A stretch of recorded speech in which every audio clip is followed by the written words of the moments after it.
Matters. I'm your host, Javier Betancourt, Executive Director of the Citizens Independent Transportation Trust, or CITT. We're the quasi-independent agency of Miami-Dade County charged with overseeing your half-penny sales tax for transportation. So as we've discussed various times on this program, the CITT is really composed of a 15-member board of volunteer citizens from all walks of life who are appointed by the mayor of Miami-Dade County, the Miami-Dade County League of Cities, and the 13 county commissioners. So with us today, we have the new chair of the CITT, one of those 15 members, who's representing District 5, or Commissioner Eileen Higgins' district, on the trust, Mary Street. Mary, welcome to the program. Thanks for having me. I should say welcome back, because you've been on once before, right? In our old studios? That's right, with Eileen Higgins, actually. That's right. Yep. So, Mary, first of all, congratulations on being appointed chair. I think it's a huge honor, and just shows the level of trust that the trust members have in you. So, congrats. Thank you. It is a huge honor. I'm really excited. And you've worked kind of your way into the role. Prior to that, I believe you were first vice chair, and then also serving as chair of the municipal committee, correct? That's right, yep. Yeah, and I've been on the trust since 2021. 2020, how time flies. I know. And have been doing just a great job, hence your new promotion.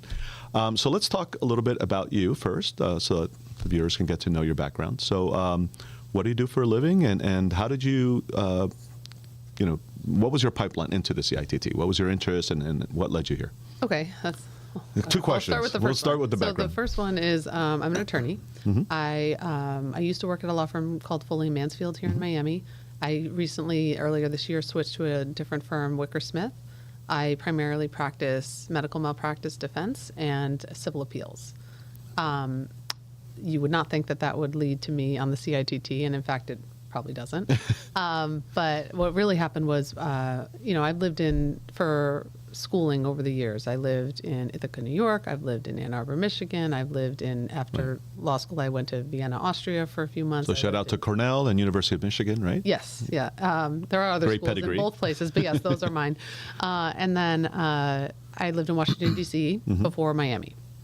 And in all of those places, obviously they're different cities, but they had, I saw how good public transit can make such a difference in how you are able to live. Right. And just as an aside, I had been just generally interested in city planning and architecture, but it was never, I wasn't planning on pursuing that as a career at any point. It was just, like reading Jane Jacob books. And I didn't think anyone other than actual urban planners read Jane Jacob books. So that's good. Good to know. Anyway, so when I moved to Miami, my husband and I did not have a car, and we lived downtown near the Overtown Metro for 3 years. No, 2 years. Then we moved to the Silver Bluff area in Miami, also without a car though.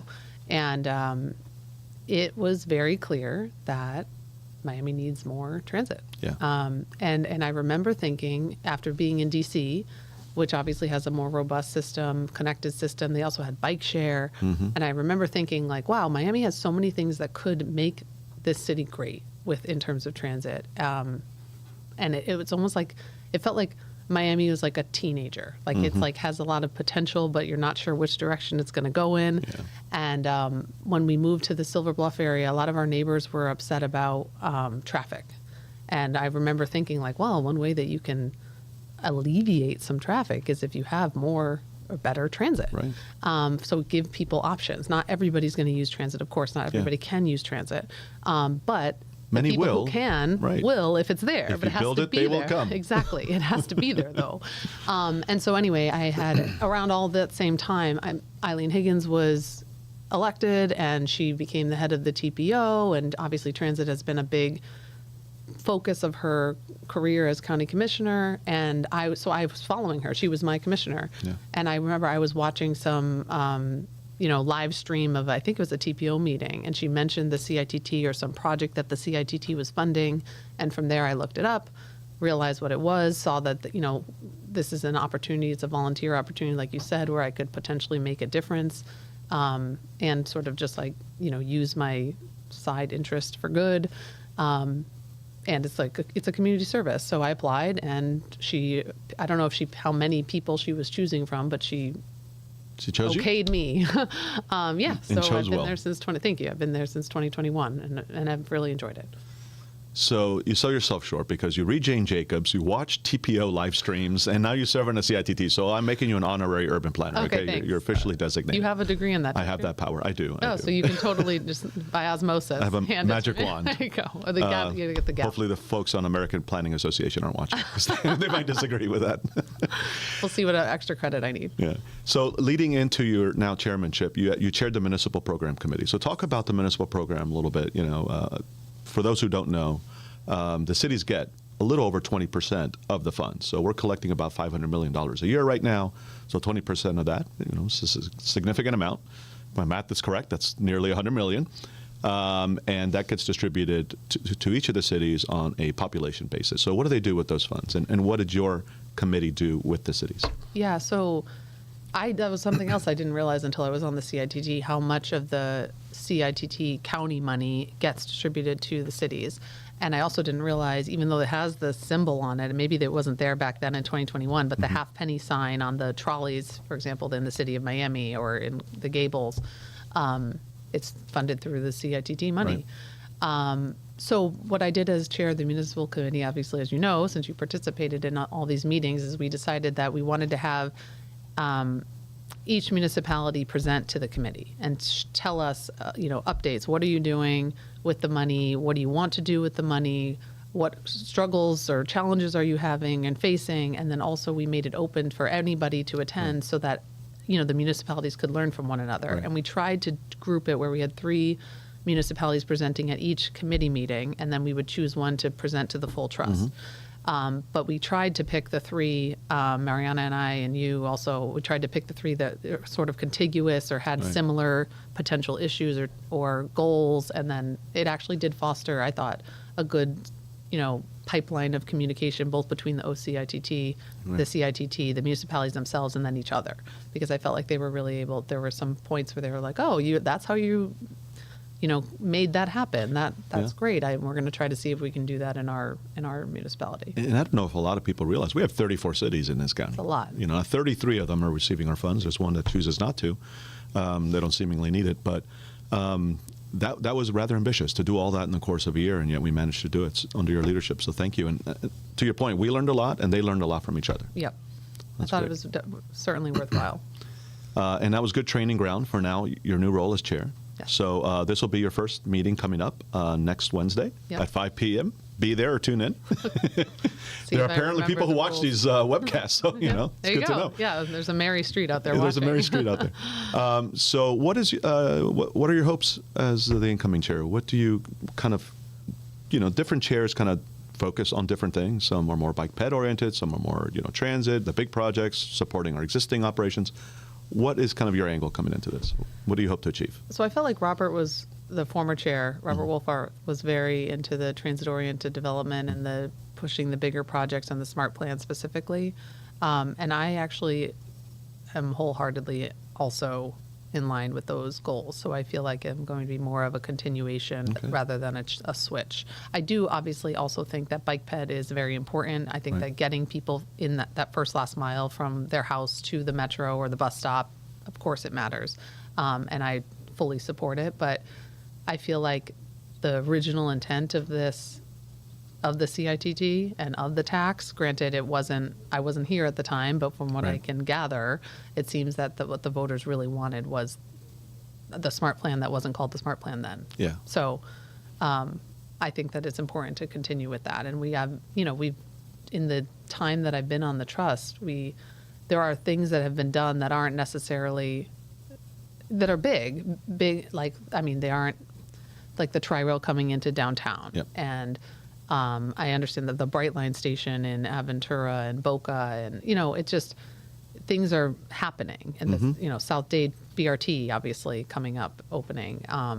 So I think more of the big projects, and the beach corridor is still not yet built. And so I think that those types of big projects would make the biggest impact. And I understand the challenge, of course, is that we don't have enough money to fund wholly these big projects. So it's getting the partnerships, getting the federal or state or private partnerships to fill the gap. So you mentioned one of the projects that's coming online soon is the Metro Express or South Corridor Bus Rapid Transit BRT project. You'll be one of the featured speakers. So how excited are we about this? And for those who maybe haven't heard about the project, maybe give just a quick kind of overview of what it is. Yeah. Well, I mean, my understanding is a gold standard BRT project that's going from Dadeland South to Florida City. Yep. And that the stations are built to be, we toured them, so I know they're, built to be level boarding. They have an air-conditioned vestibule. It makes it feel very high-end and like as if it's a metro rail. Yeah. And my understanding, too, is the stations are built in such a way that in the future, if there's enough population and funding, then it could convert even to metro rail. Right. And the BRT standard, it's not just a bus, it's a bus with priority during peak hours to get people where they need to go faster without being in their car on US 1. So yeah, it's in its own exclusive lane, so you're not stuck in traffic. Right. To your point, particularly during peak hours, those gate arms are going to come down just like it would for a train, and the bus will whiz on through without having to wait at the light. Yep. So the most important thing is it's going to save people time. Right. I think it's going to be, I know tons of people who don't use transit except for commuting to work. Like they live down in, Pinecrest or, Right. they drive to Dadeland South, park their car, get on the metro and go to Brickell or downtown. So this will extend, the people who can do that kind of thing and not, it could even shorten the commute. They maybe don't have to drive all the way to Dadeland South. Right. And B, they could just start using the metro and the Yeah. BRT in the first place.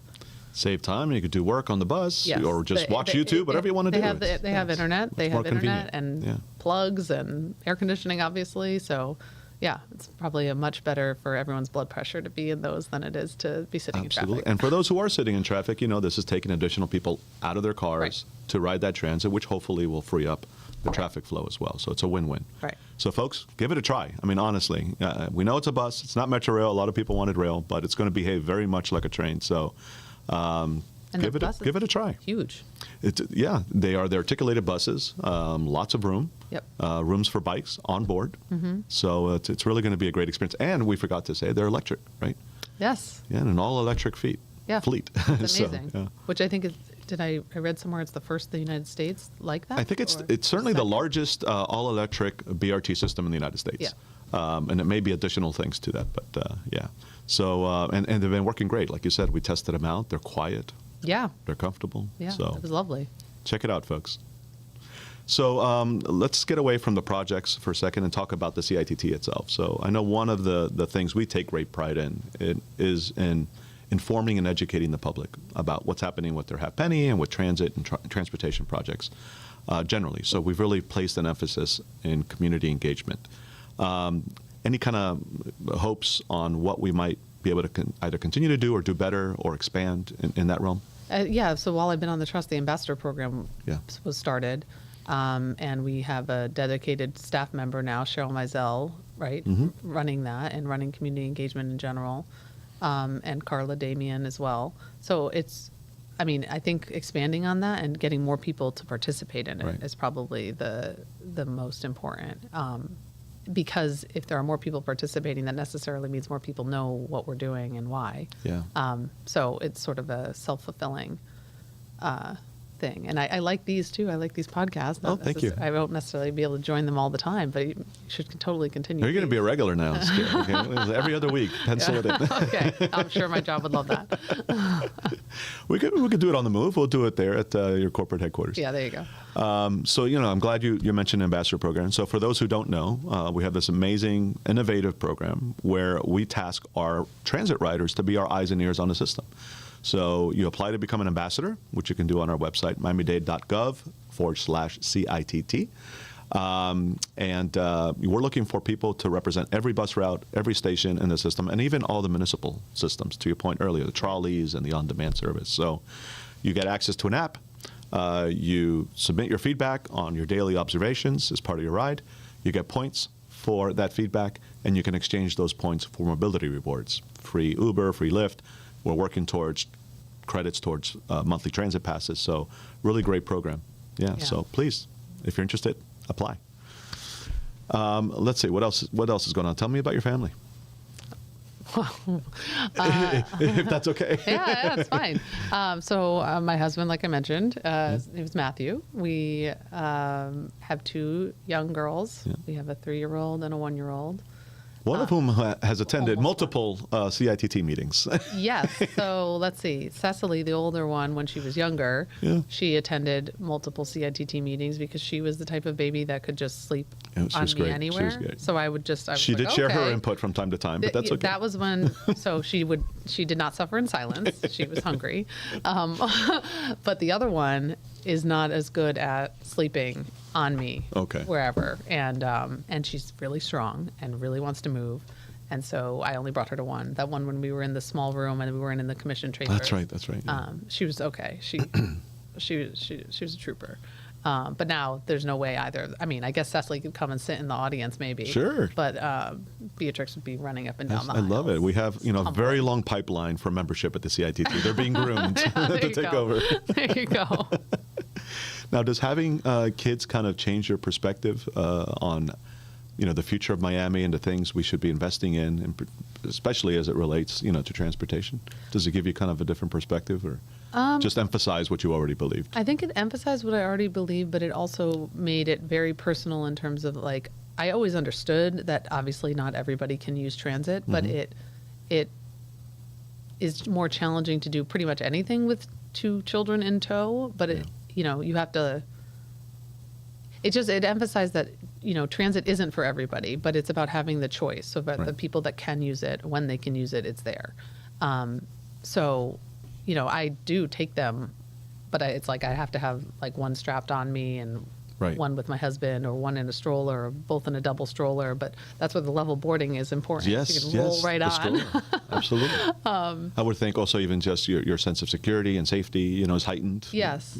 When you go with family. Yeah, I'm probably more like Pollyanna about it, where I'm not oblivious. I can, but I don't live in fear, I guess. Right. I assume that the good will happen, that I'm not going to be, I remember when I first moved to Miami, the reason I'm saying this, I first moved to Miami and I made a comment to somebody about riding the metro. And they were like, "You ride the metro alone?" And I'm like, "Yes." And they're like, "At night?" And I'm like, "Anytime I need what?" I'm like, "What?" Yeah. But yeah, no, I don't. And it is I safe. take my It is very children safe. on the metro and the mover. And, Excellent. Yeah. Yeah, we should do more of that. They and love then it. Increasingly, I know we've had conversations with others on here who would love to have safer bicycle pedestrian infrastructure so that kids can ride to school and things, right? So one of the things, I know it's not a CITT project, but the Underline now passes like the southern border of our neighborhood. And just this past weekend, we walked from our house to get on like the quickest path to the Underline, and then took the Underline to the Grove Central transit-oriented development. There you go. And our children wake up at like 6 a.m. So there aren't many things open in Miami at 6 a.m. But Black Sheep Coffee there was. So we walked there and hung out in Black Sheep, and then walked back. And I mean, we had the stroller for the baby, and Cecily was running around, and but we were on the Underline, so it was safe. She could be weaving around, and we were able to just walk calmly and enjoy it. It was beautiful. Yeah, one thing I know that I grew to appreciate more when I had kids was the challenges in, walking, on our sidewalks. Because, as a single male, I could walk. If there's an obstacle, I could go around it. But I had twins, so I had a double wide stroller. That's even harder. And just not a lot of sidewalks. Where we did have sidewalks, they weren't always connected. Cars often parked on the sidewalk, and then utilities love to put their poles and other things on those. I mean, Those so are random we just signs in the middle of the it sidewalk. really was, and I always knew this to be the case, but until you experience it, Yeah. you don't know how bad it is. Until you can't just hop off the sidewalk easily and get back on. Exactly. That's when you realize how problematic that sign and like Yep. 3/4 of the way into the sidewalk. And it's not just for those with kids, right? It's people with disabilities, Wheelchair, the elderly yeah. who have a hard time. So, Yep. it's something we definitely need to focus at doing a better job of here in Miami-Dade County. Yeah. And I know a lot of people are. So Yeah. we have a lot of advocates out there. Yeah, which we need. Yeah. So, so you practice in a completely different industry, law and medical malpractice. Yeah. Any tie-ins to this at all? Have you learned anything in your mean- experience with the CITT that you've kind of now been able to apply? I mean, just being a to that lawyer in profession? general, I've been able to use to the extent where like looking at contracts or trying Yeah. to understand, the way a project will unfold, or it is useful to be an attorney. Yes, it is. But it's not as if like, what I'm doing in my, day-to-day work is directly applicable. Right. But I do think being in it and understanding the way the meetings are to be run. I mean, I know it's the rules of order versus the courtroom, but it's not that different. Yeah. Yeah, and I noticed when you ask questions, by the way, that there's that lawyerly training coming through because you ask very good questions in a very precise manner. And I try. It's good to have people of that background. Right. So that's the other thing. Sometimes I know the answer, but I think that, having it be said explicitly is important, and I will often try to ask the question in a way that gets the person who's the expert Right. to give the public and us the benefit of the answer. And that does have some skill involved in deciding how to phrase the question, I guess. Yeah. Well, great. Well, Madam Chair, I'm looking forward to your chairwomanship now over these next Chairmanship is fine. Chairmanship is okay. That's easy. I never know. Yeah. Your chairship. Yeah, there you over go. these next couple of years. You've been a great member, and I know you will be a great leader of the organization. So Thank you. once I'm again, excited. congratulations, and thank you for agreeing to serve. I know it's a lot to take on, especially with everything you have going on. So Yeah. Well, I'm happy to do it. thank you, and also thank you for being a guest again on my program. Happy to be here. Appreciate it. It's fun. Folks, that is all the time we have here on Mobility Matters. We welcome you to join us every other Thursday here in these fine studios hosted by our good friends at Miami's Community Newspapers. If you want to learn more about the CITT or apply to become a trust member, much like Member Street did, or apply to become a CITT ambassador, you can find all of that information on our website at miamidade.gov/CITT.